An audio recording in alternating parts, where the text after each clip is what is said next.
इस कार्यक्रम के पुण्यार्जक हैं एक बार लगेगा तो 7 पुश्तों तक चलेगा। वंडर सीमेंट, फर्क नजर आएगा।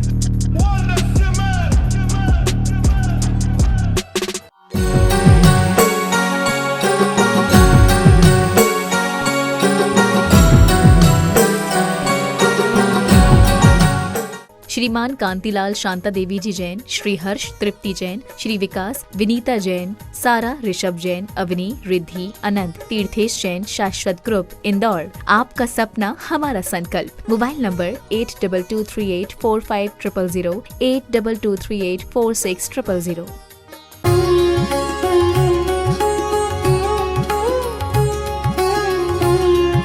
महिलाएं कृपया ध्यान से सुनिए, अपने दोनों हाथों को जोड़िए, श्रीफल बनाइए, सर पर धारण करिए। गुरुवर से हम प्रवचन हेतु निवेदन कर रहे हैं। हे ऋषिराज, व्यवहार नए और निश्चय नए के पंखों की एक संतुलित उड़ान से ही इस असार संसार में कल्याण मार्ग पर बढ़ा जा सकता है। आप अपनी पीयूष धरवाणी से हमें कृतार्थ करें ताकि गर्दन लटके इसके पहले अशुभ भाव लटक जाएं और संवेगनी निर्वेगनी महाकथा श्रवण कर हमारी भी समाधि हो जाए। हे ऋषिराज, नमोस्तु नमोस्तु नमोस्तु ऋषि श्रेष्ठ, नमोस्तु। जय श्री ओम नमः सिद्धेभ्यः। सर्वमंगल मांगल्यं सर्वकल्याणकारकं प्रधानं सर्वधर्माणां जैनं जयतु शासनं। पंच परमेष्टि भगवान के आचार्य श्री गुरुवर कुंद महाराज के, आचार्य श्री गुरुवर पूज्य गुरुदेव आचार्य श्री विद्यासागर महाराज। बोलिए तीर्थ चक्रवर्ती मुनि श्री सुधा सागर जी महायतिराज की, यतिराज की, मुनि संघ की। नमोस्तु ऋषिराज, नमोस्तु। किसी भी बड़ी मंजिल का सर्वोत्कृष्ट मंजिल का अंतिम साध्य का रास्ता कभी घर के दरवाजे से नहीं गुजरता। कुचित कजातित ऐसे रास्ते पर तुमने घर बना भी लिया है तो सरकार तुम्हारे घर के सामने रेलिंग लगा देगी। आपको घूमने के लिए कट ढूंढना पड़ेगा। यह व्यवस्था मात्र तुम्हारे रोड की ही नहीं है, हमारे मोक्ष मार्ग की है। मोक्ष मार्ग जो सम्यक दर्शन ज्ञान चारित्र रूपी हाईवे है, मूल मार्ग है। उस मार्ग तक तुम्हारा घर कभी हाईवे पर नहीं हो सकता। बनाना भी नहीं चाहिए, कभी बनाना भी नहीं चाहिए।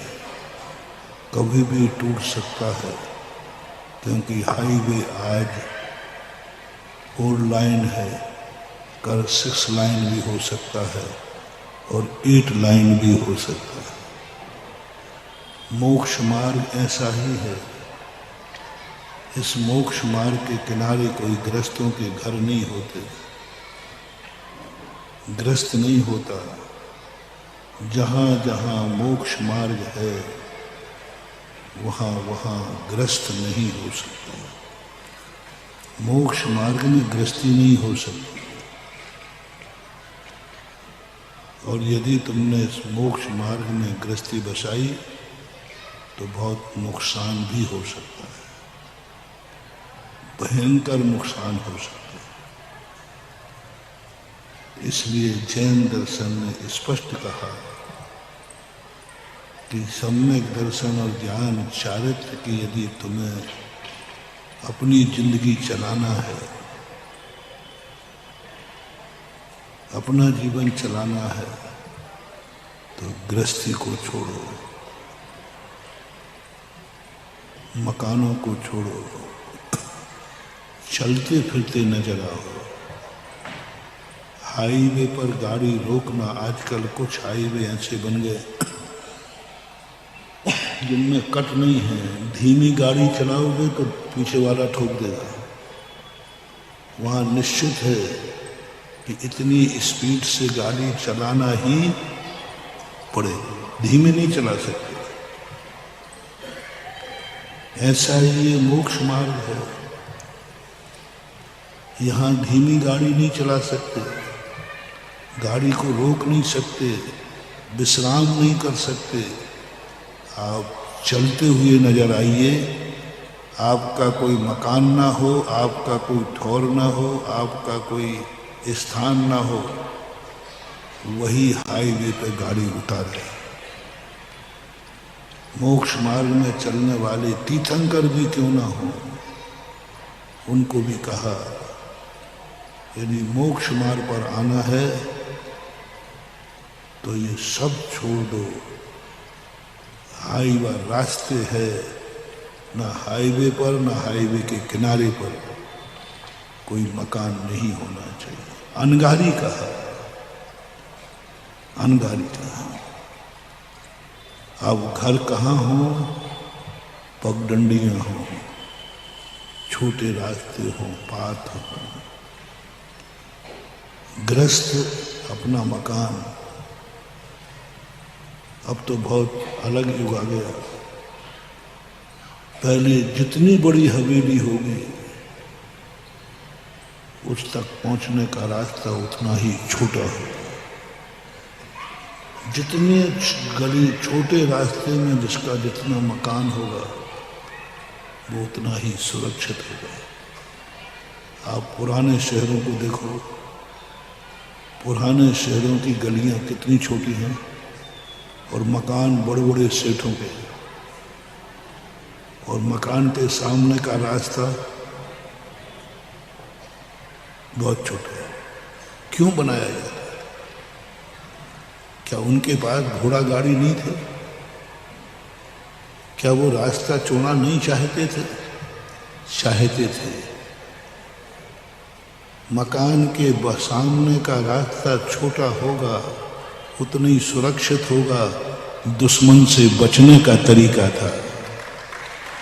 दुश्मन जब आक्रमण करेगा तो उसका हाथी प्रवेश न कर जाए, उसका रथ प्रवेश न कर जाए।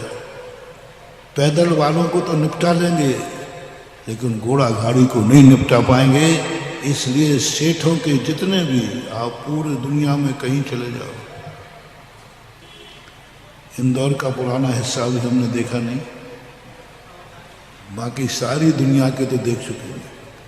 4-4 फुट की गली, 3-3 फुट की गलियां।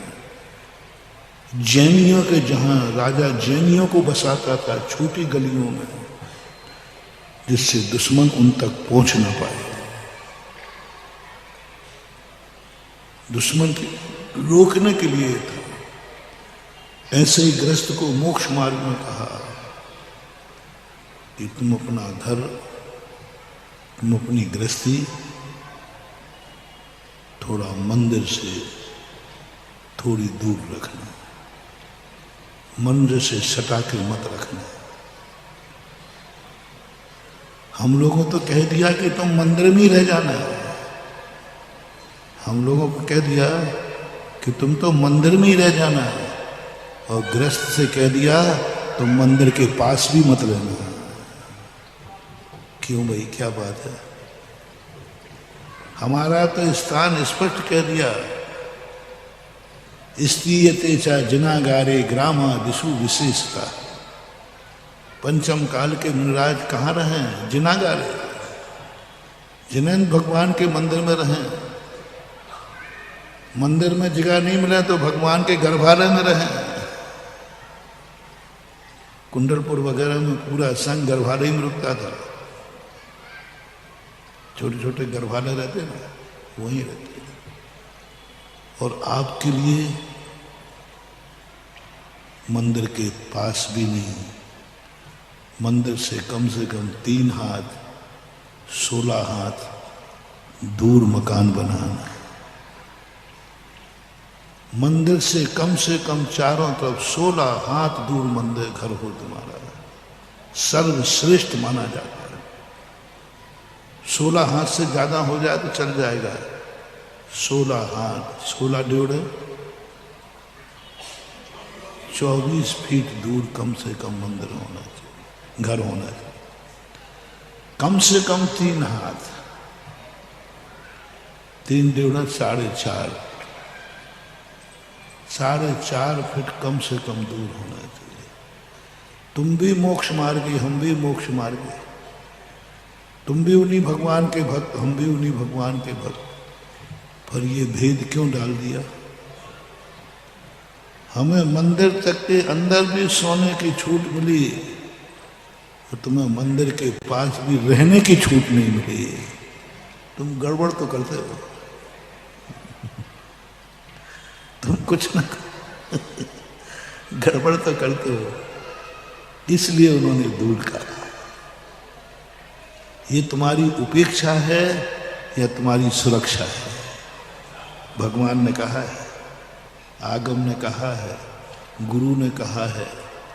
गुरु और भगवान कभी तुम्हारी उपेक्षा तो करेगा नहीं, कोई ना कोई कारण सुरक्षा है।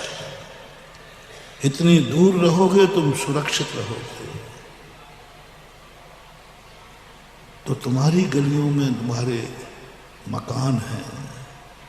अभी हम गृहस्थों की पगडंडियों में घूम रहे हैं 15-20 दिन से। पगडंडियों से मोक्ष मार्ग नहीं बनता, डंडियां मार्ग तक जाती हैं। हम अभी स्टेशन तक ही पहुंच नहीं पा रहे हैं, पर स्टेशन के बाद कैसे गाड़ी मिलेगी? हर व्यक्ति मोक्ष जाना चाह रहा है, हर व्यक्ति मोक्ष मार्ग पूछ रहा है। तुम भैया शिखर जी जाना चाहते हो कि नहीं? हो, हर व्यक्ति जाना चाहता। मेरा ट्रेन बता दो कौन सी है? फलानी ट्रेन से जाओगे तो ट्रेन हमारे घर के दरवाजे आ जाएगी? नहीं आएगी। सबसे बड़ी भूल अपन ने करी, मोक्ष जाने की तुम्हारी इच्छा नहीं है, सो बात नहीं, पूरी इच्छा है। तुम मोक्ष जाना चाहे तो ये भी तुम्हारी पूरी इच्छा है।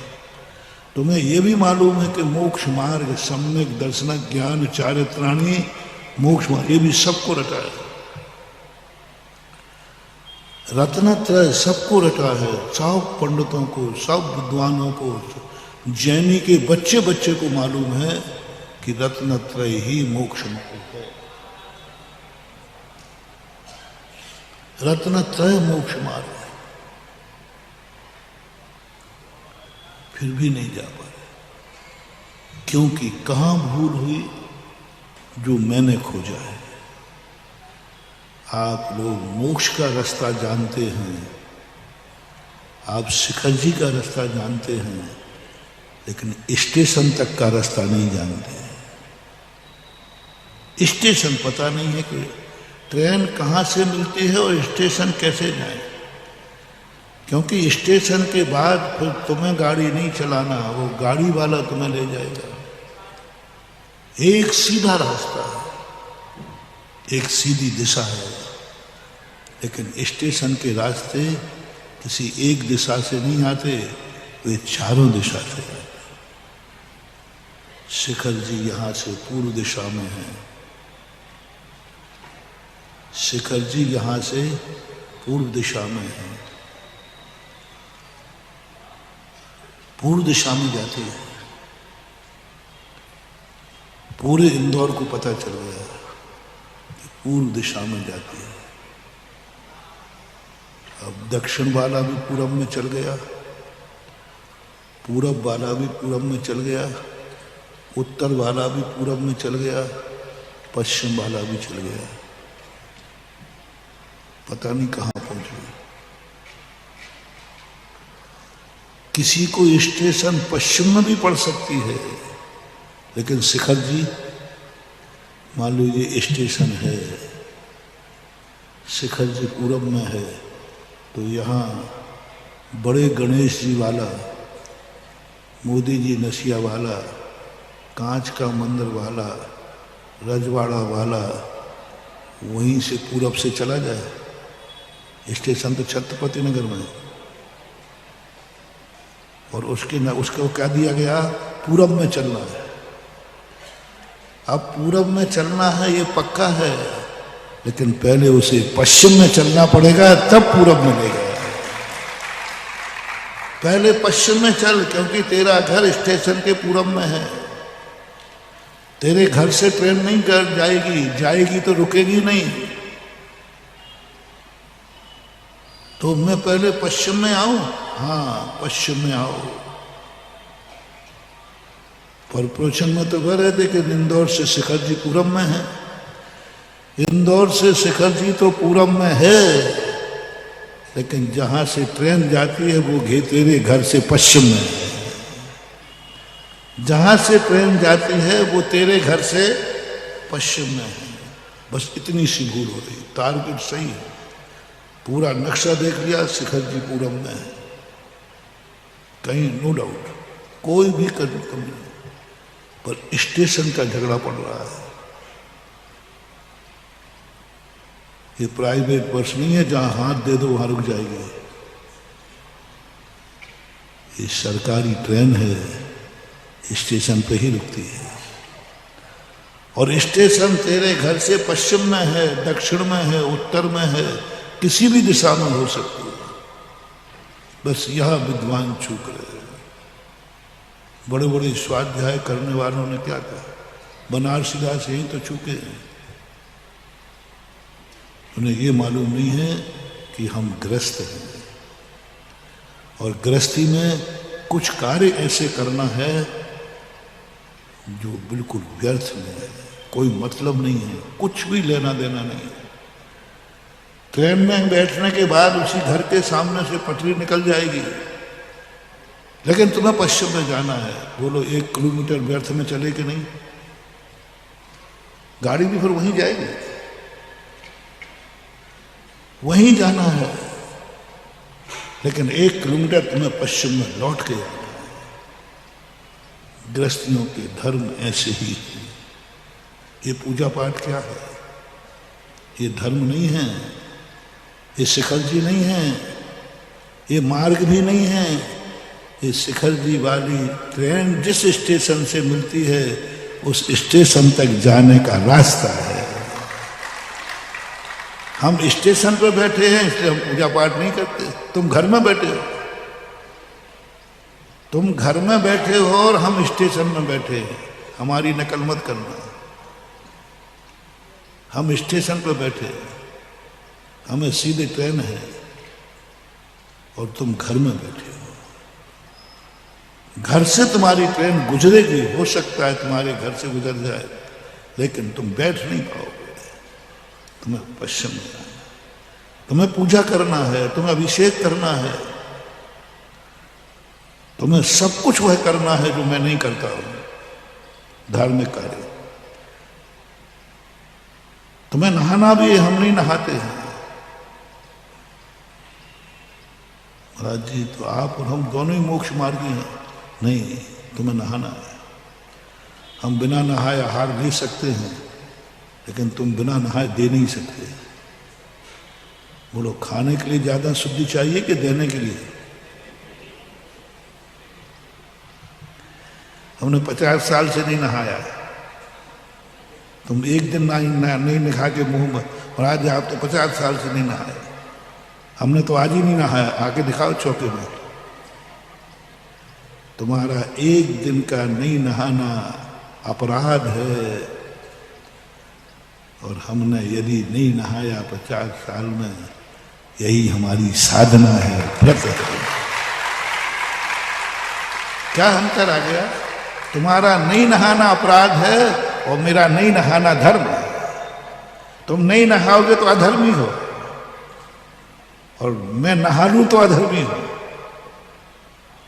मैं नहा लूं तो अधर्मी, और तुम नहीं नहाओ तो अधर्मी। कैसी रीति? गृहस्थ को वह सब करना है। कई लोग विद्वान कहते हैं कोई धर्म थोड़ी है पूजा पाठ करना, अभिषेक करना, ये सब नहीं है। मैं भी मानता हूं ये धर्म नहीं है, ये मोक्ष मार्ग नहीं है। लेकिन ये मार्ग तक पहुंचने की पगडंडियां हैं। घर से निकल करके मंदिर तक आना, महाराज के पास, गुरु के पास तक जाना, आना पड़ता है। अब वो पगडंडी लंबी भी हो सकती है। ट्रेन तो छतरपुर नगर से मिलेगी, महाराज हमें बहुत दूर पड़ता है। वो दूर पड़े चाहे पास पड़े, इंदौर से शिखर जी की दूरी फिक्स है। इंदौर की स्टेशन से शिखर जी की दूरी फिक्स है, लेकिन स्टेशन की तुम्हारे घर की दूरी फिक्स नहीं है। बोलो, स्टेशन से, रिपीट कर रहा हूं, स्टेशन से शिखर जी की दूरी फिक्स है कि नहीं? 1 इंच भी कम बढ़ नहीं है। अब बोलो, तुम्हारे घर से स्टेशन की दूरी सबकी फिक्स है? कोई 1 किलोमीटर होगा, कोई 2 होगा, कोई 10 होगा, कोई 15 होगा। ये स्थिति है। अभी चातुर्मास में स्टेशन छतरपुर नगर बना है, यहां से सीधा रास्ता मिलेगा, लेकिन उसकी दूरी तय है, दूरी फिक्स है। लेकिन छतरपुर नगर तक आने पर,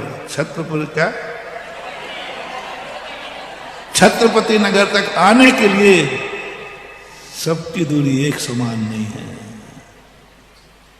एक समान नहीं। उसको तो अपने अपने घर की दूरी सबकी अलग अलग होगी। कोई ये नहीं कह सकता, जो मैं कल कहा था, छत्रपति नगर बहुत दूर है, स्टेशन तो वही है।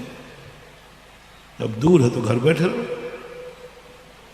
स्टेशन तो बदलने वाली है नहीं, तुम्हें भी करना पड़ेगा।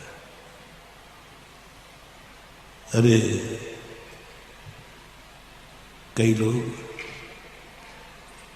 10 किलोमीटर दूर से आने वाले टाइम पे आ जाते हैं, और ज्यादातर ट्रेन किनकी छूटती है? इनके स्टेशन के बाजू में घर होते हैं। मैंने हमने धुआं में लाठी चलाई, सही निकली। क्या बात है।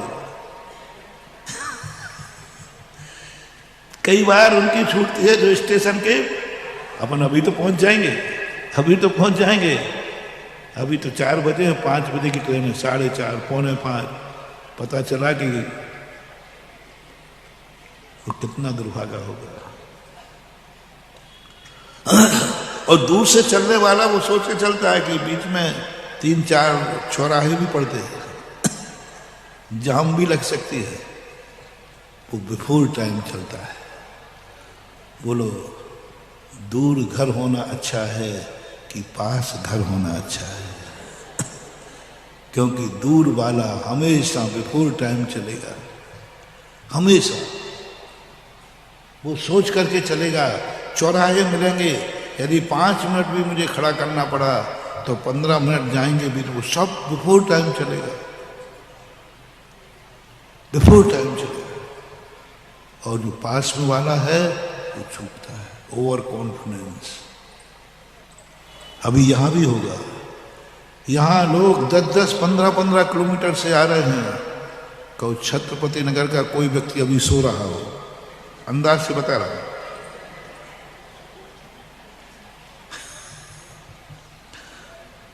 पंद्रह किलोमीटर के लोग दूर से समय पे आ रहे हैं, और लेट कौन आ रहा है? छत्रपति नगर का। बाजू में कौन सी कॉलोनी है, कौन पता नहीं, 3-4 कॉलोनी। आप देखना, अक्सर कर लेट आएगा तो पास की कॉलोनी वाला आएगा, दूर वाला बेचारा तो वो पहले से बिफोर टाइम चल रहा है। ये कितना बड़ा दुर्भाग्य। इससे अच्छा है कि दूर हमारा घर है तो कम से कम समय पर तो पहुंच जाएंगे, और शिखर जी भी पहुंच जाएंगे।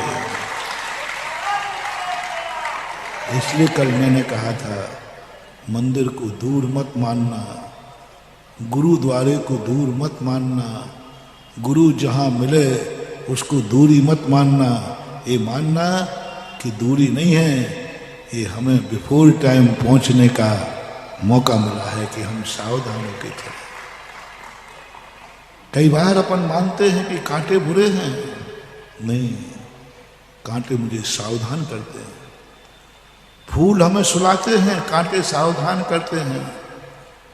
प्रशंसक हमें निडर करता है और निंदक हमें सावधान करता है। कबीरदास ने इसलिए लिखा, भक्तों को नहीं कहा उन्होंने, निंदक नीरे राखी आंगन कुटी छबाए। और तुम किसको छबा रहे हो? रिश्तेदारों के लिए, भक्तों के लिए, प्रशंसकों के लिए। इसलिए घर को ठीक ठाक करो, ये सब रिश्तेदार आ रहे हैं। और नीति कहती है कि भक्तों के प्रशंसकों के लिए कोई व्यवस्था मत दो, कोई व्यवस्था मत दो। प्रशंसक है यानी स्वागत करना है तो निंदक नीरे राखिए। एक निंदक जरूर जिंदगी में रखना महानुभाव। जिसकी जिंदगी में निंदक नहीं है उसकी जिंदगी अच्छी नहीं बीती। वो नींद आती है उसको, वो सोएगा, वो निडर है क्योंकि हमारा कोई निंदक ही नहीं है। गाड़ी छूट जाएगी, हमें कोई समस्या ही नहीं, हमें तो घर उठाना, स्टेशन पहुंच जाना, गाड़ी छूट जाएगी। प्रशंसकों के बीच में आप निडर हो जाते हैं। अपनी जिंदगी में एक निंदक जरूर रखना। गांधी जी ने कहा है कि यदि तुम इतने अच्छे आदमी हो कि तुम्हारा कोई शत्रु ही नहीं है तो दुनिया में जीना है तो पड़ोसी को जाकर सुबह एक बार के थप्पड़ मार देना। बोले क्यों? भाई तू मेरा मित्र था और मेरा दुनिया में कोई दुश्मन नहीं मिला, तो मैंने सोचा पड़ोसी को दुश्मन मानो, तू ही पास रहता है, जिंदगी सलामत हो जाएगी, तुम्हारी जिंदगी आबाद हो जाएगी, तुम्हारी जिंदगी सावधान हो जाएगी, तुम्हारी जिंदगी में कभी एक्सीडेंट नहीं होगा, तुम्हारी कभी गाड़ी नहीं चूकेगी, क्योंकि तुम्हारे कर्म ने तुम्हें दूर बसाया है। यही तो निंदक है। तुम्हारे कर्म ने कहा कि बेटा मैं महाराज का चतुर्मास वहां कराऊंगा, 10 किलोमीटर दूर कराऊंगा, 15 किलोमीटर दूर कराऊंगा। यही तो दुश्मनी है तुम्हारे कर्म की। यदि तुम्हारा कर्म तुम्हारा मीत होता तो चतुर्मास वहीं होता जहां तुम्हारी कॉलोनी थी। किन किन की कॉलोनियों में चतुर्मास नहीं हुआ? महाराज एक ही में हुआ, बाकी सब नहीं हुआ। ये तुम्हारे कर्म का, तुम्हारा कर्म तुम्हारा दुश्मन है। तुम्हारा कर्म तुम्हारा दुश्मन है। मंदिर दूर बनाया, बहुत बहुत मोटिवेशन दे रहा हूँ हम मनोविज्ञान। तुम्हारा बंगला दूर है, मंदिर दूर है। तुम्हारा कर्म तुम्हारा दुश्मन है, उसने दूर बनाया। चतुर्मास छत्रपति नगर कराया, पलासिया में व्यवस्था नहीं बनने दी उसने। किसने? मैंने। मुझे दोष मत देना, आप गड़बड़ नहीं करना। मैंने तो पलासिया, हमने देखा नहीं था तो पलासिया हमने मना हाँ कह दिया था, लेकिन मैं पलासिया जाता तो आना पड़ता है।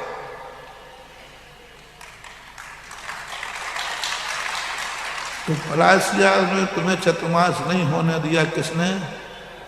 सब पलासिया वालों का ऐसा कर्म का उदय है। बहुत पहले से तुम प्लानिंग थी तुम्हारे कर्म की, बहुत पहले से। बेटा मैं तुम्हारा मकान, तुम्हारा परिवार वहां बसाऊंगा जहां कोई बड़े महाराज का चतुर्मास ही नहीं हो पाएगा। बहुत बड़ी प्लानिंग, कर्म की बहुत बड़ी थ्योरी है। उन्होंने कहा नहीं, मैं ऐसे स्थान पर बनाऊंगा जहां कोई बड़े महाराज आना भी चाहे तो वो नहीं, हम जय नहीं रखने देंगे। ये सब कर्म की प्लानिंग है कि पलासिया में इतनी बड़ी समाज होकर के भी आज तुम्हारे पास एक बड़े साधु के चतुर्मास करने लायक स्थान नहीं है। क्यों? किसकी गलती है? क्या तुम नहीं चाहते थे? चाहते थे। तुम्हारे कर्म की पॉलिसी है। कर्म ने कहा बेटा मैं इतनी महंगी जमीन कर दूंगा कि तुम ले भी नहीं पाओगे। मकान तो बना लोगे, महाराज नहीं बना पाओगे। और इतनी दूर कर दूंगा कि महाराज अंजलि लेकर भी आना चाहे तो नहीं आ पाएंगे। ये सब कर्म की प्लानिंग है हमारी, पूरे कर्म की। और कर्म का दूसरा नाम क्या है? दुश्मन। अपने शास्त्रों में कर्म को आत्मा का अरी कहा है, दुश्मन है। अब मोटिवेशन ने जिस जिस कार्य में, धर्म कार्य करने में तुम्हारा आवास बाधक बन रहा है, तुम्हारी व्यस्तता बाधक बन रही है, समझ लेना ये सब कर्म रूपी बैरी की प्री प्लानिंग है। उसने नहीं बनने दिया स्थान, नहीं बनने दिया, प्री प्लानिंग थी। वो नहीं बनने देगा। मंदिर पास में है, जाओ 5 किलोमीटर मंदिर दूर, बैरी है तुम्हारा कर्म। सबसे बड़ा निंदक कह रहा हूं कौन है? सबसे बड़ा बैरी अपने निकटवर्ती है तो अपना खुद का कर्म है। ये करता है सबको। ये तुम्हारी बुद्धि भ्रष्ट करता है। तुम्हें इतनी दूर सस्ता प्लाट दिला देगा कि तुम्हारा मन हो जाएगा वहीं।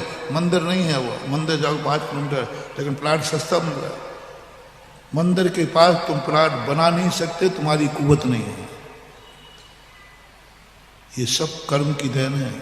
कर्म ने कहा बेटा मैं तुझे ऐसी दूर कॉलोनी में प्लाट बनाएगा जहां मंदिर ही नहीं होगा। मंदिर ही नहीं, तू खरीद ही नहीं सकता और तुम्हारी मजबूरी है। वहां बनाओ तो मकान बन जाएगा, मंदिर के पास मकान महंगा है तो मकान बना लोगे। तुम भूल गए, तुम्हें मालूम नहीं है ये कर्म रूपी निंदक ने, कर्म रूपी दुश्मन ने अपना बदला ले लिया। कब का बदला ले लिया? जब तुम्हारे पास मंदिर था तो भी तुम प्रतिदिन दर्शन करने नहीं जाते थे। तो कर्म ने कहा बेटा अभी तो तुम जा नहीं रहे हो, मैं तुम्हें ऐसी दशा करूंगा कि तुम जा भी नहीं पाओगे। अभी तुम जा नहीं रहे हो, कल मैं तुम्हें जाने नहीं दूंगा। निश्चित मानना है। जिन जिन के घर दूर हैं उनकी दशा यही है। अब छत्रपति कॉलोनी वाले सुनो, आसपास के सुनो, अभी चतुर्मास यहां हो रहा है। अब तुम निकट रह करके भी नहीं आ पाओ तो कर्म कहता है बेटा ऐसे स्थान पर तुम्हें मकान बनवाऊंगा जहां तुम आना भी चाहोगे तो नहीं आ पाओगे। हर चीज की यही बात नहीं, हमें सब कुछ मिला है।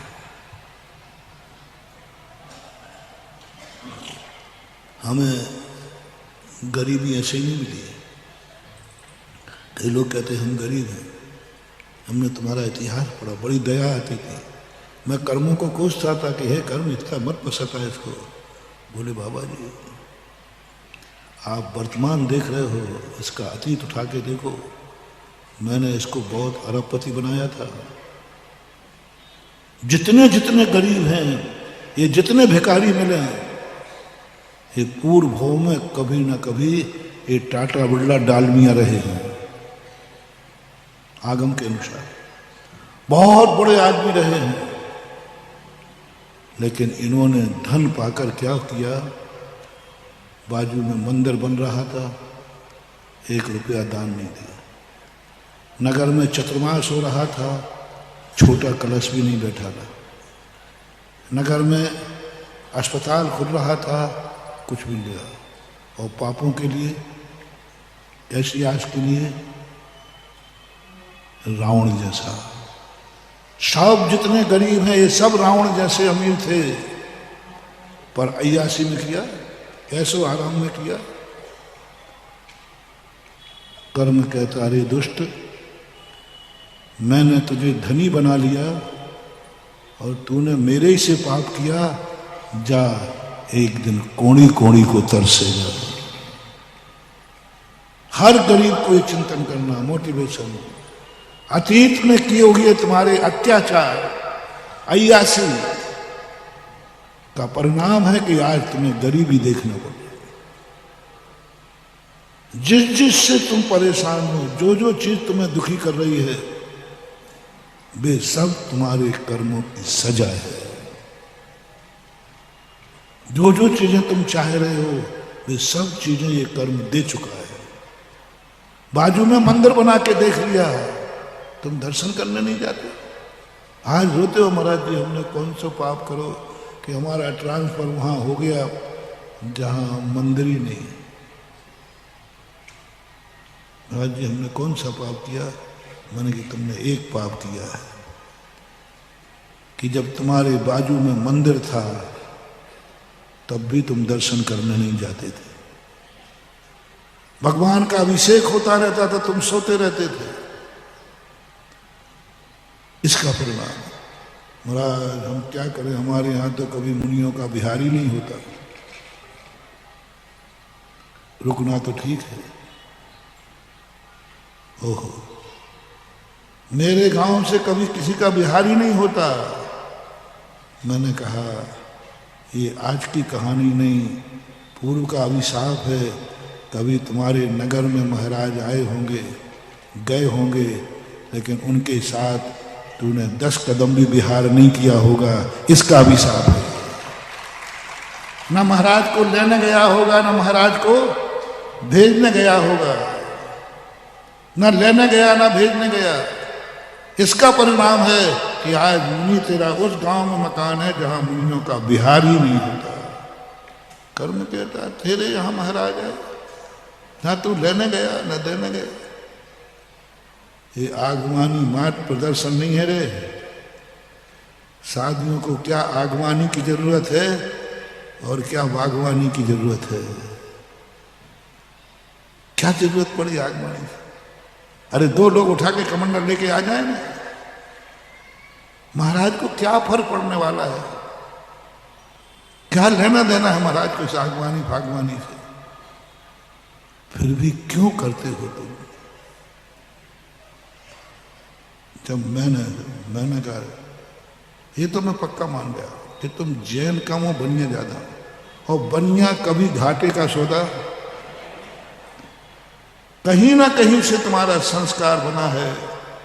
बेटा महाराज आ रहे हैं, हो सके तो एक गांव पहले से विहार करा के ला, हो सके तो जहां विहार हो रहा है वहां विहार। पूरे भारत के लिए मोटिवेशन दे रहा हूं। साल भर में कहीं ना कहीं महाराजों के दर्शन करने नहीं, महाराज के साथ विहार करने जाया करो। पता कर लो 4 महीने बाद, वो दर्शन करने नहीं कह रहा हूं, हमारा मन है कि महाराज के साथ मैं एक विहार करूंगा। माता आपसे भी कहना, एक विहार, दर्शन के लिए नहीं कह रहा हूं, आहार दान के लिए नहीं कह रहा हूं। अभी क्या कह रहा हूं? भारत में कहीं भी हम साल भर में किसी ना किसी महाराज के एक पड़ाव विहार कराऊंगा, 2 पड़ाव विहार कराऊंगा, 2 दिन विहार कराऊंगा, जो तुम्हारी शक्ति हो। पर विहार में जरूर शामिल होना, जरूर शामिल, एक बार जरूर विहार कराना। साल भर में नियम ही ले लो, मैं किसी ना किसी साधु के साथ विहार जरूर करूंगा। 1 किलोमीटर चल लेना, 2 किलो, वो नहीं कह रहा हूं, 4 कदम चल लेना, लेकिन विहार जरूर करना। नगर में आए तो महानुभाव 100 कार्य छोड़ करके भी नगर की सीमा के बाद जरूर 4 कदम चला के जाना है। मुराज नगर में तुम्हारे बिना चलाए न चल जाए, तुम्हारे बिना वेलकम के न चल जाए। तुम्हारे नगर में तुमने वेलकम नहीं कर पाया, तुम नमोस्तु नहीं कर पाए, तुम श्रीफल नहीं चढ़ पाए और नगर में प्रवेश कर दिया, जाओ तुम्हारी बर्बादी निश्चित है। बर्बादी आने, अब तुम मुनिराजों को बुलाने के लिए तरसोगे। बर्बादी अलग अलग होती है। किस क्वालिटी की आपने उपेक्षा की है, उसी क्वालिटी की बर्बादी। तुम्हारे नगर में प्रवेश किया, तुम नगर पालिका के, अरे कोई अतिथि आता है तो उसे स्टेशन तक लेने जाते हो कि नहीं? ये तो 3 लोग का अतिथि है रे।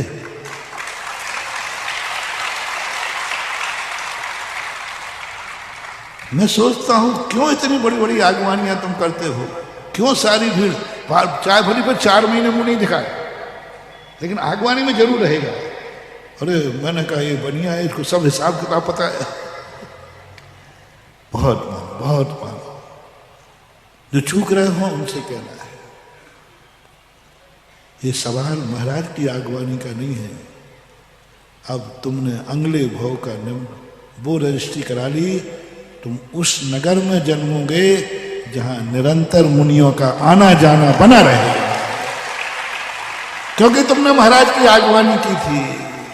आना जाना बना रहेगा, मुनियों का विहार वहां से होता रहेगा, ऐसे रास्ते में तुम्हारा मकान होगा, क्योंकि तुमने मुनियों के साथ विहार किया था। तुम वृक्ष खंड में नहीं जन्मोगे, तुम अमेरिका में नहीं जन्मोगे, तुम पाकिस्तान में जन्मोगे, तुम ईरान इराक में नहीं जन्मोगे, तुम्हारी मजबूरी में तुम्हें विदेश नहीं जाना पड़ेगा, तुम भारत देश में रहोगे जहां मुनियों का सदा विहार होता रहता है। कर्म तुम्हारी व्यवस्था बनाएगा, जो तुम चाहते हो वो यहीं दिलाएगा, जो तुम चाहते हो,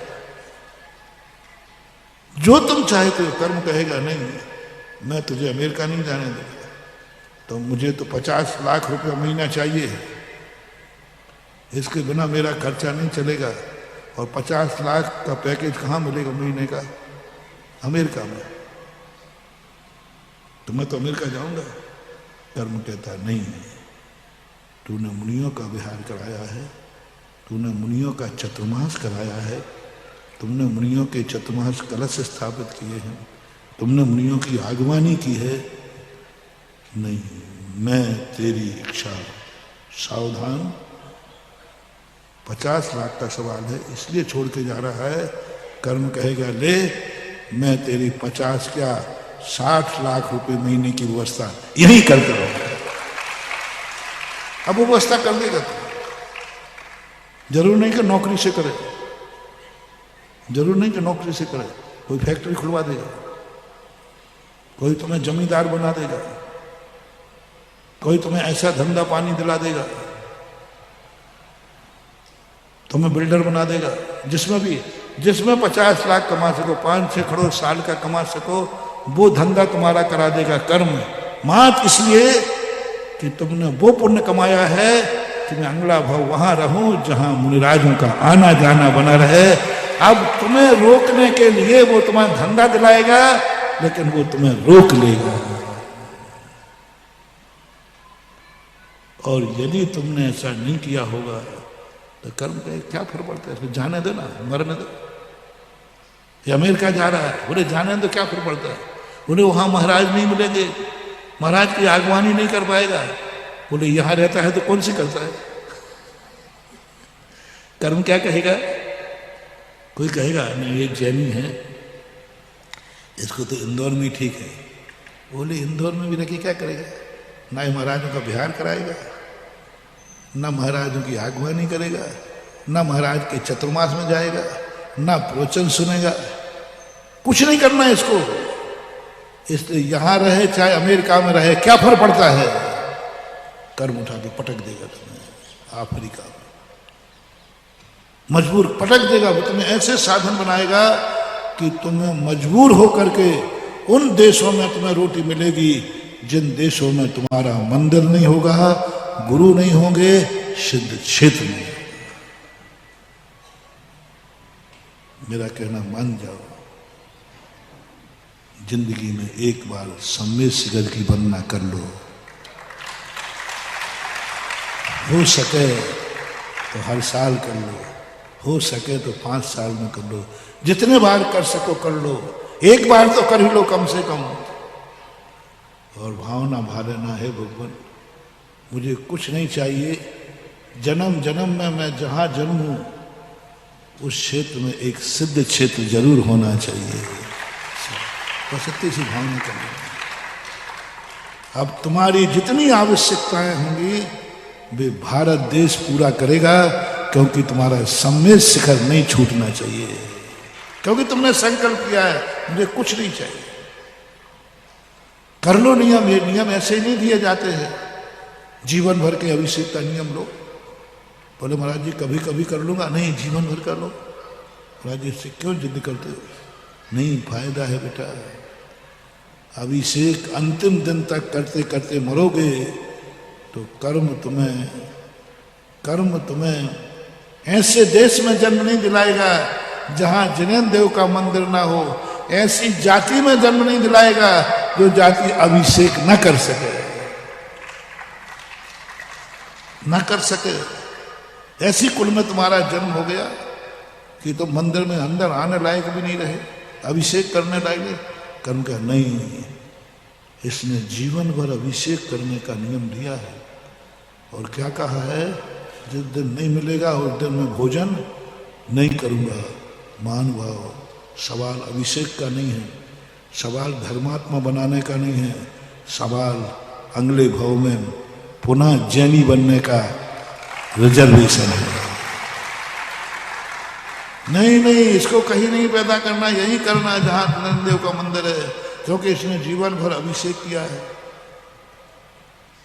तुम समझ रहे हो कि महाराज अभिषेक करने वाले बढ़ा रहे हैं? महानुभाव,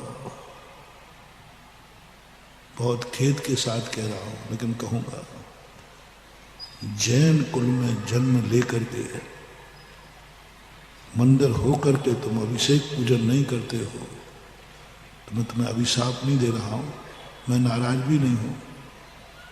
मुझे एक ही खेद है कि अगला भाव तुम्हारा नीच कुल में होगा, क्योंकि जब तुम्हें दिया कोई तुम्हारी सिफारिश करेगा मैं जैसा,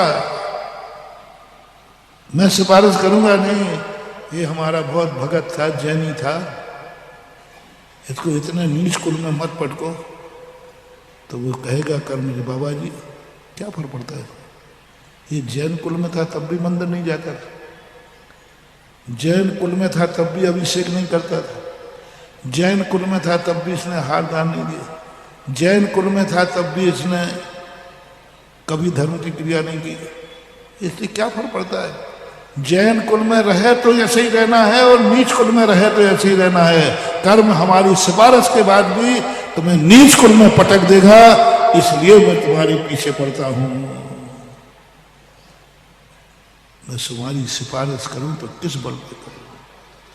मेरी सिफारिश फेल हो जाएगी। कर्म कहता बाबा जी क्या बोलो, ये इंदौर में था कि नहीं, चतुर्मास हुआ था, आपका नहीं हुआ था, बोलो ये इंदौर का वासी है कि नहीं, कभी इसको तुमने मंदिर में देखा? ऐसे लोग जैनी इंदौर में होंगे कि नहीं? जैनी की बात कर रहा हूं जो मंदिर नहीं जाते हो, मिल जाएंगे, जो अभिषेक नहीं किया हो, व्रतों तक में भी ऐसे भी मिलेंगे। और कल के दिन चिल्लावे महाराज जी हम इंदौर के हैं, आपने चतुर्मास किया था, वो भी छत्रपति नगर में किया था, ये कर्म मुझे नीच कुल में पटक रहा है, आप बचा लो ना, तो मुझे दया तो आएगी,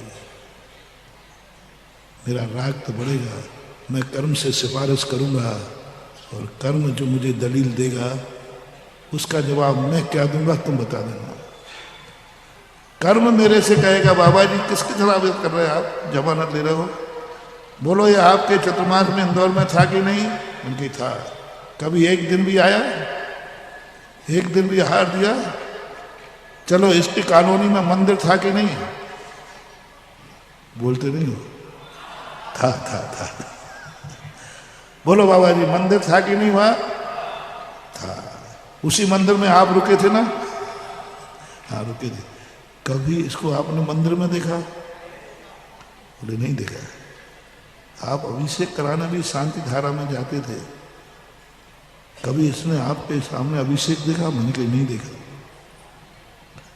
तो बाबा जी जैन कुल का तो काम ही एक ही है, जैन कुल में हम जन्म उसका दिलाते हैं जिसने पूर्व जन्म में ऐसे नियम लिए हों और मरते समय ये भाव, कान खोल के सुनो, कलमबद्ध बयान मिला है तुम्हारा एक, कलमबद्ध बयान। कलमबद्ध बयान कौन सा हो तुम्हारा? मरने के पहले जो दिया जाता है कलमबद्ध बयान, और तुम्हारा सारे जैनियों का, और किसी का नहीं देखा मैं, जैनियों का मुझे कलमबद्ध बयान मिला। उन्होंने लिखा कि जैनी ये क्यों हुआ जैन कुल में, मरते समय तुमने एक ही भाव किया, भगवान मुझे कुछ नहीं चाहिए, बस मेरा ऐसे कुल में जन्म हो जहां मुझे अभिषेक करने की रुकावट ना हो, पूजा करने की रुकावट ना हो, गुरु महाराज की अंजलि में आहार देने की रुकावट ना हो, मैं बस कुछ नहीं चाहिए। ये तुम्हारा कलमबद्ध बयान था। तुमने बहुत नीच कर्म किए थे, तुमने बहुत पाप किए थे जिंदगी में, लेकिन जैसे ही तुमने ये फरियाद की, मैंने जीवन में कभी बिना अभिषेक के नहीं खाया हो ये कर्म, मैंने कभी मेरे नगर में महाराज रहे हो और मैंने दर्शन नहीं किया हो, ऐसा कभी नहीं हुआ कर्म। बस कर्म को दया आ जाएगी, कर्म पसीज जाएगा। तुम्हारा नीच कुल में जन्म की रजिस्ट्री हो गई थी, वहां जन्मना है, तुमने ऐसा पाप किया था। मात अंत में और जीवन में तुमने एक नियम पाल लिया, उस नियम के कारण से रजिस्ट्री बदली जाएगी और नीच कुल की अपेक्षा उच्च कुल में जन्म तुम्हारा हो जाएगा, नियम से होगा। और कर्म ने तुम्हारी बात मानी के नहीं? बोलो रे सब, तुम जैनी होना जाना तक कर्म ने तुम्हारी बात मान ली, उसने अपनी सारी रजिस्ट्री बदल दी, तुमने जो कहा कर दिया। अब कर्म कहता है बाबा जी संभालो अपने भक्त को, संभालो अपने भक्त को, समझाओ इनको, नहीं तो अब तुम्हारी चलने वाली नहीं है। इसने जो मांगा मैंने किया, इंदौर में जन्म दिया जहां गली गली में मंदिर हैं, मैंने जैन बनाया, अभिषेक कर सकता, पूजन कर सकता, और मैंने उस नगर में लिया जहां सदा साधुओं का आना जाना बना रहता। बोलो इंदौर में साधुओं का आना जाना बना रहता कि नहीं? अरे वो नगर क्या भाग्यवान है जहां संत शिरोमणि विद्यासागर 2-2 बार चतुर्मास करते हैं। क्या बात करते हो?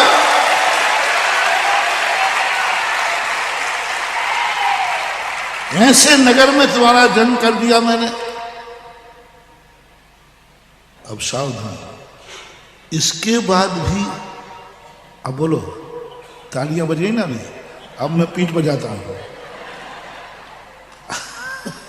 अब मैं पीठ बजाता हूं। इसके बावजूद भी तुम जैन का एक कार्य नहीं कर रहे हो। रात्रि में वो खा रहे हो, अभक्ष वो खा रहे हो, गुटखा वो खा रहे हो, शराब वो पी रहे हो, मंदिर का सवाल ही नहीं है, पता नहीं मंदिर है कि नहीं, शादियों से तुम्हें कोई मतलब नहीं। महानुभाव, मेरी सिफारिश कैंसिल हो जाएगी, मुझे मौन रहना पड़ेगा। कर्म जब मुझे दलील देगा क्या फायदा है हमारा है? मैंने इसको जैन बना के देख लिया, एक भी जैन का कार्य नहीं किया। मैं तुम्हारी सिफारिश करता रह जाऊंगा और मेरे सामने सामने तुम्हारा कर्म तुम्हें नीच कुल में जाके पैदा कर देगा, मिलेक्ष खंड में पैदा कर देगा, मिलेक्ष खंड में। यह है कर्म का विषय। इसलिए आप लोग अपनी जिंदगी को संभालो। तुम समझते हो कि मैं तुम्हें धर्मात्मा बनाने के लिए धर्म कर रहा हूं, नहीं महानुभाव। धर्मात्मा बनाना सबके बस है। धर्मात्मा तो जब बनोगे जब तुम मेरे जैसे बनोगे, इसके पहले तुम्हें धर्मात्मा है ही नहीं। ग्रस्त धर्म कहने का है, जिस अवस्था से मोक्ष नहीं जैन दर्शन में, वो धर्म उपचार से है। ग्रस्त स्टेशन तक जा सकता है, स्टेशन के बाद तो मुनि बन के ही जाना पड़ेगा। रत्नत्रय कब मिलेगा भैया? मुनि बनने के बाद। और मुनि पद से ही मोक्ष मार्ग है। सम्यक दर्शन, ज्ञान, चारित्राणी तीनों एक साथ मिल जाए तब मोक्ष है। फिर ग्रस्त का धर्म तो है, धर्म है स्टेशन तक। इसलिए ये मत समझना कि हम तुम्हें जो उपदेश दे रहे हैं कोई तुम्हें मोक्ष मार्गी बना रहा है, मोक्ष नहीं। मेरा भाव है आगे बढ़ो या ना बढ़ो, जैन कुल में जन्म लेने के बाद हर व्यक्ति को एक ही भाव करना चाहिए, मेरा मरण हो तो मुनि बन करके हो। जितने राजा महाराजा चक्रवर्ती हुए गद्दी पर बैठकर एक ही संकल्प करते थे, मेरा इस गद्दी पे मरण ना हो, मैं मुनि बन के मरूं। 10 चक्रवर्ती एक संकल्प करके कोई स्वर्ग और मोक्ष गए। 2 चक्रवर्ती गद्दी पे मरे, वे नरकों में पड़े। जो ग्रस्त जिस ग्रस्ती में है उसी पर मरेगा तो दुर्गति की संभावना है। तुम क्या हो? दादाजी? बेटा दादाजी हो, घर में सब लोग दादाजी कहते हैं, और दादा दादाजी के पद पर मरे तो घुटाला है। तुम पापा हो तो पापा पद पर मरे, तुम भाई हो, भाई पद पर मरे, तुम पति हो, पति पद पर मरे, तुम मामा हो, मामा पद पर मरे, तुम दोस्त हो, दोस्त पद पर मरे। तुम्हारे कितने पद हैं? तुम्हारे कितने संबंध हैं? उन संबंधों के साथ मरोगे तो तुम्हारा मोक्ष प्रशस्त होने वाला नहीं, दुर्गति की संभावना है।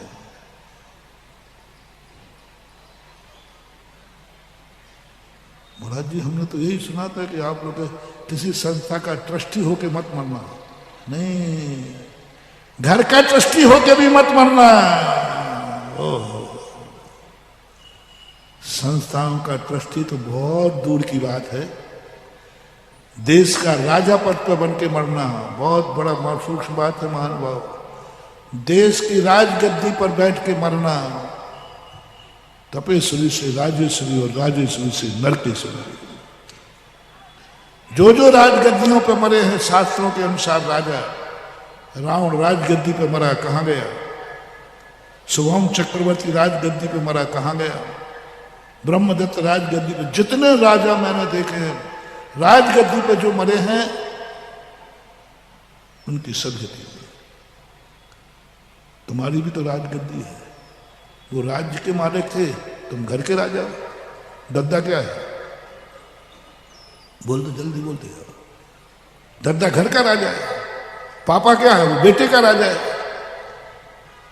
राजा किसे बोलते? जो बड़ा हो वो राजा है। बोलो, तुम किस किस से बड़े हो? तुम अपनी पत्नी से छोटे हो कि बड़े हो? नहीं, तुम छोटे हो तो फिर मैं रानी को निपटाऊं। रानी है ना, दोषी की रानी मत समझना, है सब रानी बेटे। तुम अपने आप को पत्नी से बड़ा मानते या छोटा? बड़ा। आप इनको, इसलिए आप राजा हुए। अब बड़ा बनने की कहानी सुनो। और बनो बड़े, अभी दही बड़ा बनता है। देखो, तुम बड़े हो, पत्नी से बड़े हो, छोटे भाई से बड़े हो, बेटे से बड़े हो, पोते से बड़े हो। आप राजा हैं। अब जो सच्चा जैनी है, आसन्न भव्य है, वो राजा पद पर नहीं मरेगा। वो इस पद को छोड़ेगा। वो इस पद को छोड़ेगा मोक्ष के लिए नहीं। मैं इस पद को छोड़ूंगा, इस घर का दादा बन के नहीं मरूंगा, पापा बन के मैं छोड़ूंगा।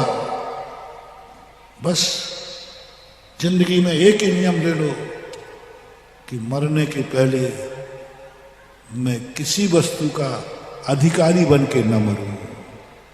कोई दादा बन के ना मरूं, पापा बन के ना मरूं, पति बन के ना मरूं, भैया बन के ना मरूं, मामा बन के ना मरूं, कुछ नहीं। मेरे पास कोई टाइटल ना हो, ऐसा मेरा मरण हो। और ऐसा मरण करने के लिए आपको नियम से मुनि व्रत धारण करना ही पड़ेगा। आर्यिका व्रत धारण करना पड़ेगा, क्योंकि आर्यिका और मुनि पद के बिना ये टाइटल छूट ही नहीं सकते। अब कोई हमें कोई कौन दादा कहेगा? पापा कौन कहेगा? भाई कौन कहेगा? कोई कुछ नहीं कह सकता। क्योंकि मेरे संबंध टूट गए। मुनि महाराज के साथ कौन सा टाइटल है? कोई टाइटल। तो भावना करो, भावना करो।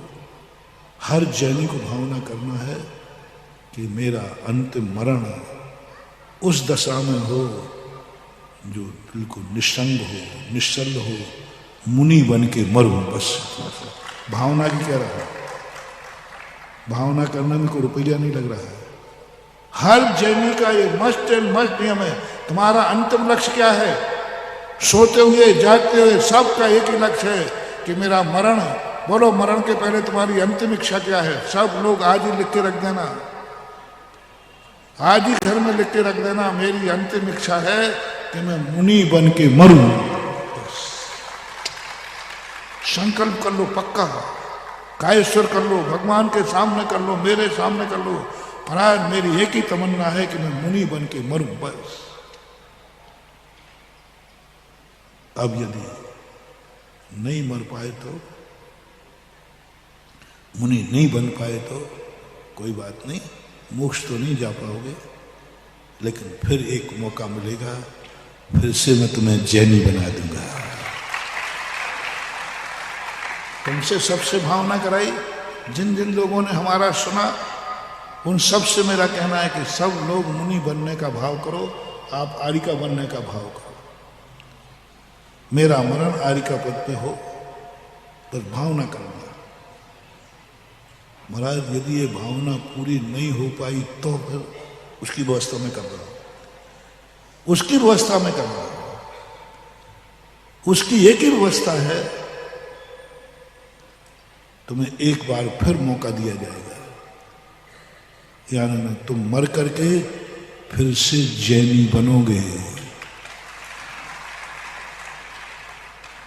इंदौर में कब बना देंगे, कोई बात नहीं महाराज, तो जिस कॉलोनी में तुम बनना हो उस कॉलोनी बना लो, जिस बाप के यहाँ जन्म ना हो उसी के जन्मा देंगे। मेरे पास सब लाइन है, चिंता नहीं करना। महाराज हमारा भाव, हमारा पापा भी यही हो जाएगा, कॉलोनी भी यही हो सकता है तुम्हें मोह आ जाए, कर देंगे। बस एक ही नियम है कि तुम जैन कुल में जन्मे हो, तो जैन कुल में जो असाधारण गुण है, असाधारण कार्य है, जो अन्य जाति में जन्म लेने के लिए, जन्म लेने पर नहीं कर पाओगे, वे कार्य मत छोड़ना, मैं तुम्हें जैनी का जैनी बना दूंगा। अब बनाओ कौन कौन से कार्य निम्न कुल में जन्म लेने वाला नहीं कर पाएगा। मृग खंडी, अमेरिका, विदेश में जन्मने वाला व्यक्ति क्या क्या नहीं कर सकता। मलेच्छ खंड में रहने वाला क्या क्या नहीं कर सकता। नीच कुल में जन्म लेने वाला क्या क्या नहीं कर सकता। इसकी एक लिस्ट बनाओ। बोलो, क्या अभिषेक कर सकता है? बोलते जाओ। पूजा, महाराज को आहार नहीं दे सकते, लेना तो हमें। महाराज जी गड़बड़ मत करना, लेना आपको, यदि आ गया तो हम पूरी समाज खड़े हो गए, आपको लेना नहीं देंगे। नहीं लूंगा।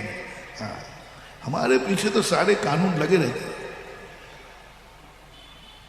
हम लेना भी चाहें तो समाज नहीं बनाए। देखो गलत है। मालूम आपको इसका कौन सा जाति है, कौन सा कर्म है, क्या है? मैं बहुत मजा आता है। हमारी चिंता हमारे भक्तों को रहती है। तो महाराज की अंजलि में कोई गलत व्यक्ति आहार न रख देवे। महाराज की अंजलि में कोई गलत व्यक्ति आहार न रख देवे। ये चिंता कौन करते हो? आप लोग करते हो, मुझे खुशी है। बस जो नीच कुलीन कार्य नहीं कर सकता है, जो अन्य कुलों में रात्रि भोजन कौन सी जाति में वर्जित है? सर्वथा पूछो। कौन सी जाति में सर्वथा कानून से, धर्म से, समाज से मांसाहार वर्जित है? कितनी जातियां हैं जिनमें क्षेत्रगत भली साकार हो, लेकिन उनकी जाति वाले कहीं ना कहीं मांसाहार पाए गए। चारों कुलों में 4 वर्ण होते हैं, उसमें सब वर्णों में मांसाहार कहीं ना कहीं आ गए। यहां के नहीं खाएंगे, दक्षिण के खाएंगे, कश्मीर के खाएंगे। पूरी जातियां मूलतः मांसाहारी नहीं, शाकाहारी नहीं रही, मांसाहारी हो गए। लेकिन जैन जाते बस बेनियम तुम जिंदगी भर पाल लो, मैं गारंटी लेता हूं तुम्हें एक बार फिर जैनी बनने का मौका मिलेगा।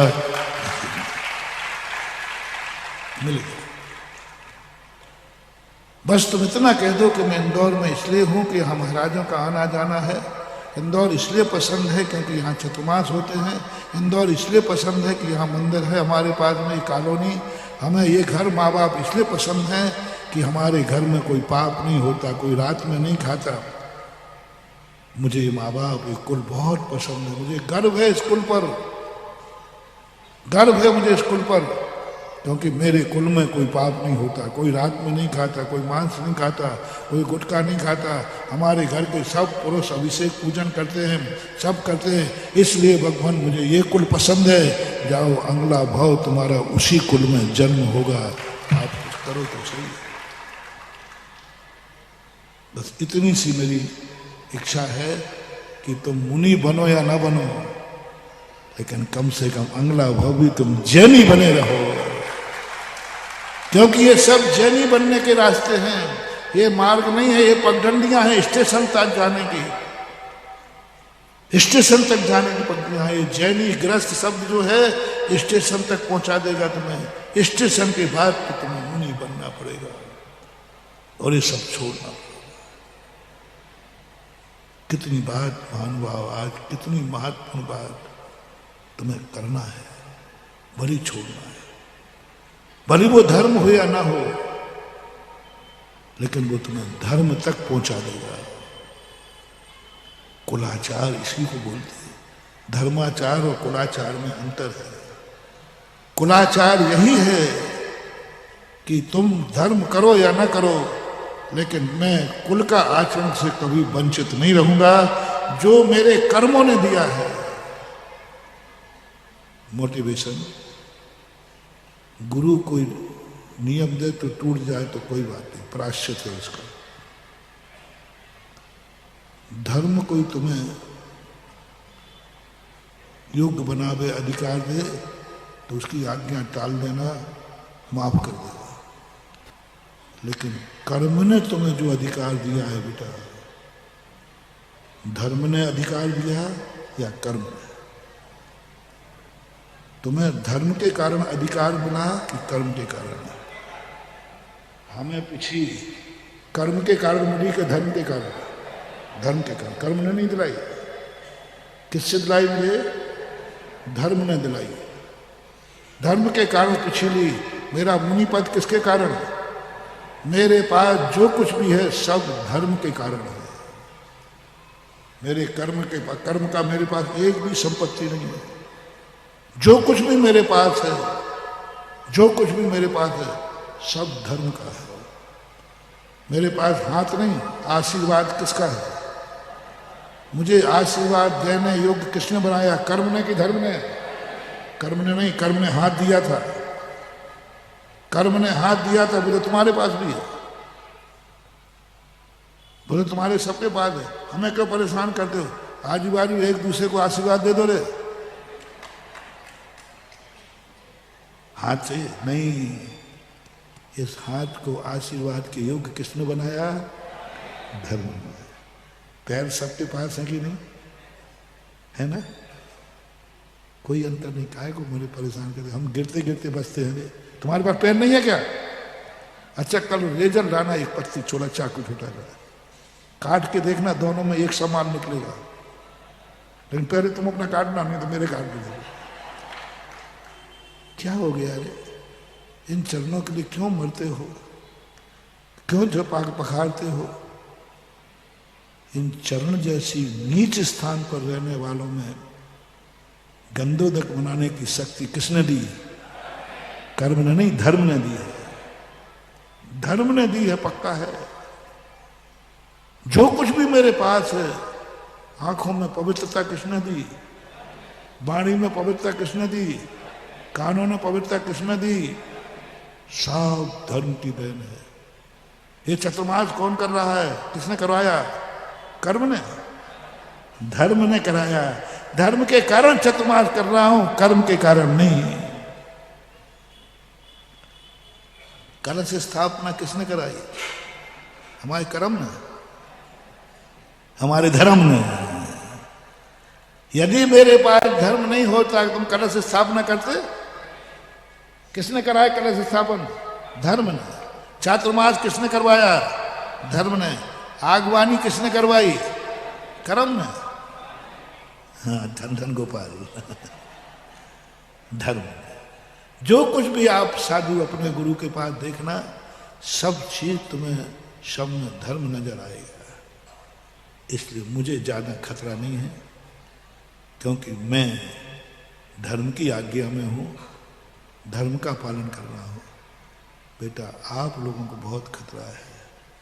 आपके पास जो कुछ भी है सब कर्म की देन है। आप आर्य खंड में क्यों जन्मे? कर्म ने जन्म दिया है। तुम जैन कुल में क्यों जन्मे? जल्दी बोलते जाओ। कर्म ने। पूर्व में धर्म किया था, वो आता लगे कर्म। जन्म कर्म से हुआ। तुम्हें अच्छे माँ बाप क्यों मिले? तुम इंदौर में क्यों हो? तुम्हारे पास धन क्यों है? घोड़ा गाड़ी क्यों है? परिवार क्यों है? सब तुम्हारा पूरा मैंने डिसेक्शन कर लिया आपका। आपके पास जो जो चीजें हैं सब कर्म की हैं, और मेरे पास जो जो चीजें हैं वो सब धर्म की हैं, जिनके कारण मैं तुमसे अलग हूं। सामान्य चीजें तो हमारे पास वही, हाथ पैर सब, जिनके कारण से मैं गृहस्थों से अलग हूं, वो चीजें मेरी धर्म के कारण हैं। और जिन जिन कारणों से तुम दुनिया से अलग हो, वो सब कर्म के कारण है। गरीब से तुम अमीर हो कर्म की बदौलत। किसी फुटपाथ की आके जन्म जाते हैं, तो जन्म नहीं होता क्या? होता है। किसी फुटपाथ पर जन्म जाते, फुटपाथ पे जन्मते, और अभी तक सलमान खान की गाड़ी आती और याद है, आज सुरक्षित मकान में जन्मे हो। सुरक्षित मकान है, किसने दिया जन्मे? कर्म।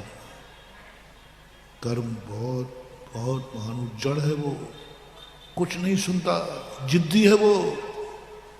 सिफारिश नहीं चलती, 1 नंबर 2 नंबर नहीं चलता। वो कहता है मैंने इसको जो दिया था, इसने दुरुपयोग किया, मैं माफ नहीं करूंगा। वो क्षमा मांग रहा है, कोई प्रायश्चित नहीं। कुछ अपराध ऐसे होते हैं जिनकी जमानत नहीं होती। होते हैं कि नहीं?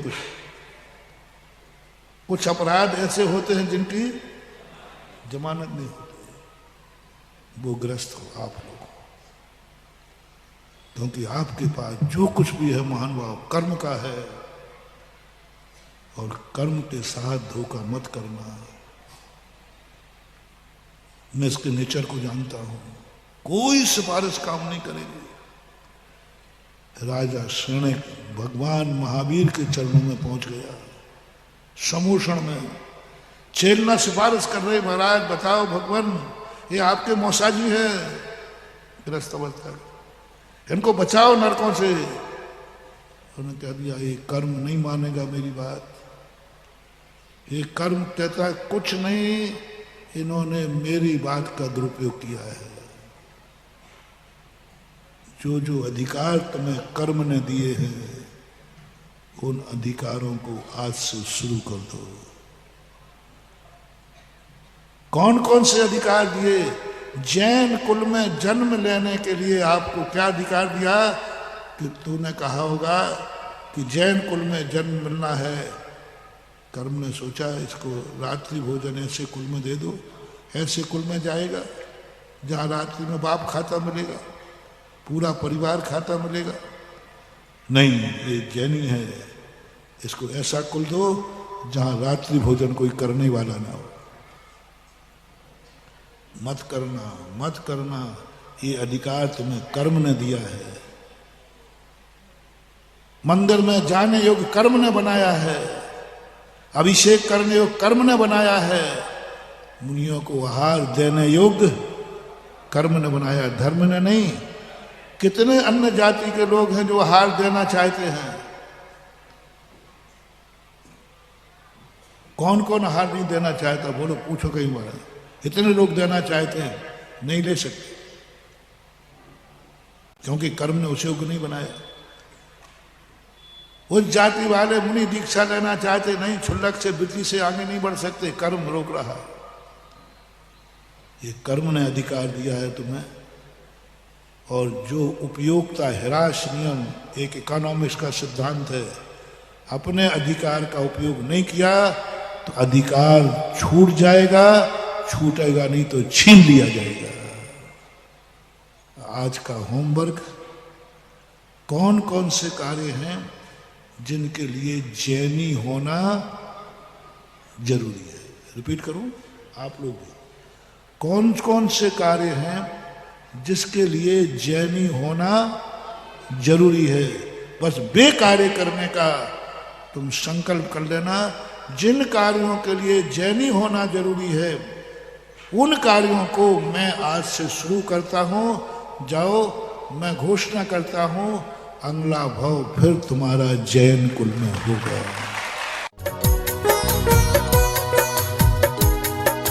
इस कार्यक्रम के पुण्यार्जक थे। घर की लंबी इनिंग चाहिए? वंडर सीमेंट लगाइए। वंडर सीमेंट, फर्क नजर आएगा।